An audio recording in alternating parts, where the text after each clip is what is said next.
বিল্লাল ভাই, সবাই রেসপন্স কেমন পাইতেছেন ভাইয়া? আলহামদুলিল্লাহ ভালো পাইতেছি, খেলে একটু মানুষের বাজাবাজি পাইতেছি কিছু মানুষে। কে ভাই? হ্যাঁ ভাই, মানুষ উড়াধুরা নকল করা শুরু করছে যে জিনিস। ভাই নিচে নামেন, নিচে মানে নামেন পুরা ভাই, নিচে নকল নামেন। করা শুরু করে দিছে না? হ্যাঁ ভাই, পুরা নকল করা শুরু করে দিছে আপনাকে? হ্যাঁ ভাই। আসলে বিল্লাল ভাই 6 দিন জিনিসটা 6 খুব রকমের খারাপ খাবার বিক্রি মানুষের। করে।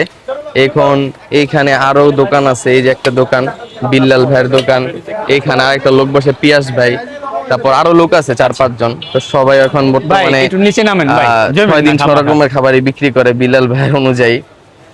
যাক, কেউ রিজিক কেউ নিতে পারবো না, এটাই স্বাভাবিক তারপরেও ভাই বিষয়। মানুষের আপনি নজর খুব রিজিকে খারাপ যা নজর আছে ভাই। দেন আপনি শুনেন, সেটাই হবে। আর রিজিক তো রিজিকই, রিজিকের উপরে কেউ হাত দিতে পারবো না, কিন্তু মানুষের নজর আছে যেটা বদ নজর বলে, যেটা কোরআনের ভিতরে হ্যাঁ, আল্লাহ তাআলা বলছে।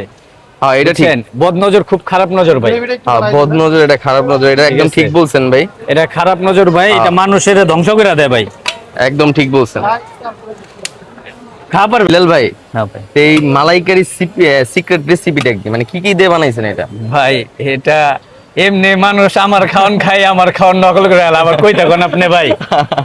আর ছোট ভাই দিয়া পাঠায় আমার খাওন খায়, আমার খাওন হ্যাঁ। খায় নকল করে আমার পিছনে বহাই। তাই? কি কমু ভাই কর। দেখেন বিল্লাল ভাইয়ের এখন যেই খাবারই রান্না করে না কেন সবকিছু কপিরাইট হওয়া শুরু হয়ে গেছে গা। ভাই নিচে নামেন তো ভাই।